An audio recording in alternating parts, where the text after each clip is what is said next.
It's really interesting, actually, listening to the last 40 minutes.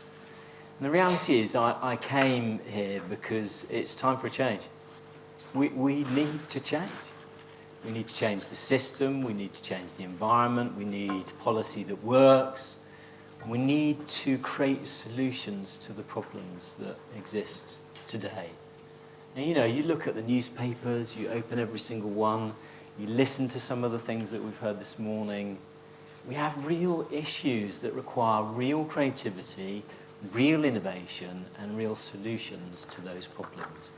And that's kind of what I wanted to talk about today. Massive issues, from obesity to waste to sustainable consumption to a rise of all of these diseases around the world. I have kids. I don't want them to inherit the world that there is a potential for them to inherit unless we do something about it. And that's why I'm here. I'm here because as a business we fundamentally believe we have to do something about it. But as Tim said, do we have the solutions? Do we have the solutions to the problems that we see? Do we have the policies that can help us change the system and the environment that we have? And the answer, of course, is we don't, yet. But I, like Tim, am terribly optimistic about the future. I guess I'm in marketing, so I have to be a little bit optimistic. And the reason I'm optimistic is that I believe that we're at a point in time where the creativity, the partnerships, the innovation between businesses, NGOs, academic facilities, technology, all of those things, when used together to solve the big issues that we face, will create the solutions that we're searching to find, will result in the solutions that we're looking to find. Do I know what they are? I don't, unfortunately. It doesn't sound to me that we do yet fully know what they are.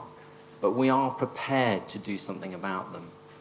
And of course, the reality is, if you're a business like Tesco, serving 80 million customers a week, with 500,000 people that work for you, you don't have a choice. We don't have a choice. We have to do something about this. And that's exactly what we're trying to do. Now, of course, there'll be quite a few skeptics in here. There's probably some people who bought some stuff to throw at me, maybe, I don't know.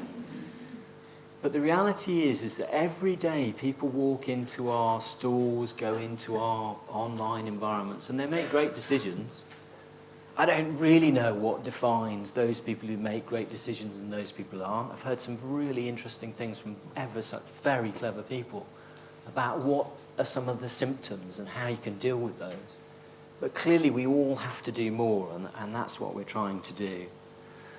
And so what I'm here to talk about is not just what we're doing, and I'll come to the shopping baskets in a second, but to give you a sense of a plea, really, which is that as a business we are looking to engage in creating these new solutions to today's problems for tomorrow. We don't have any choice, and that's absolutely what we're going to do. So what does change look like? I'll bring you to the two shopping baskets, if you like, and then I'll talk to you about some of the things that we're trying to do. And again, I would, put a warning on those, since, we're just a retail business and we're trying to do as much as we possibly can to change the life of customers.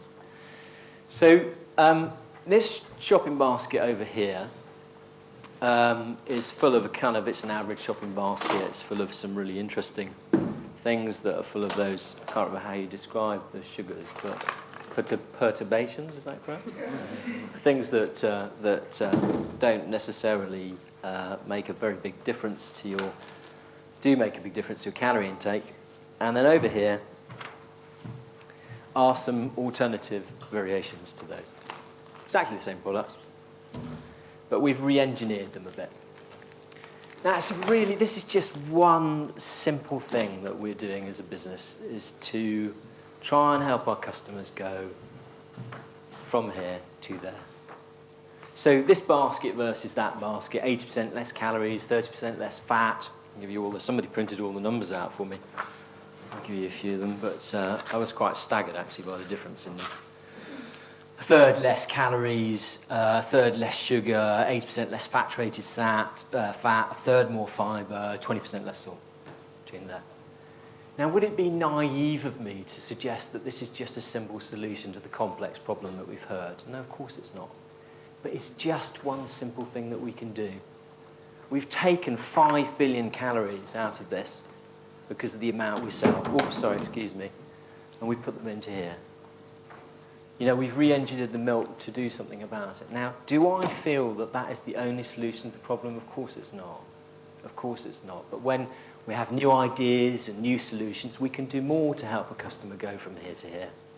But there are other things we're doing. We are re-engineering all of our products over the next year to take more and more and more calories out. We're changing the body language in our stores to present a healthier, more visible statement and set of choices to our customers. That's why we've taken chocolate off the counters. Because we just believe that there are some things that we have to do. Now, that's going to cost us millions of pounds. But frankly, what we care about is trying to do the things that we think we can do to nudge people from there to there. We've invented a thing called the Eat Happy Project. It's just a start. We started it 3 months ago. We're going to invest millions of pounds in it. So far, we've taken 150,000 school kids on tours from farms to forks to help them understand about food. We're going to do 1 million children by the end of the year. I've had something like 1,000 letters from parents. I've had 500 letters from children. And those letters describe simple things. I had a brilliant one yesterday from a child that had never eaten fruit before, who is now eating fruit. One child helped.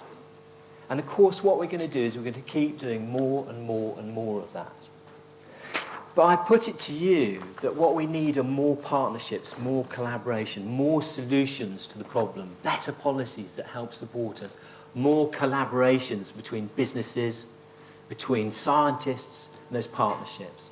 And the last two things that I close on, and that's why we're doing things like investing £25 million with the Sustainable Consumption Institute in Manchester, to think about what's the solution to this problem. How do we re-engineer these products? What do we do about the supply chain?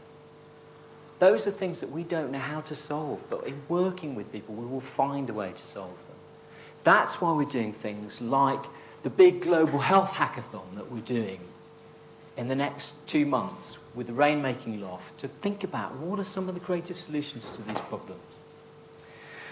So I'll end there with, I think, where Tim and others finished, which is we need to change this system.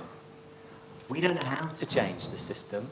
We know and begin to understand some of the things that we can do to change the system, and we are absolutely committed to doing it. Fundamentally, we have to do this.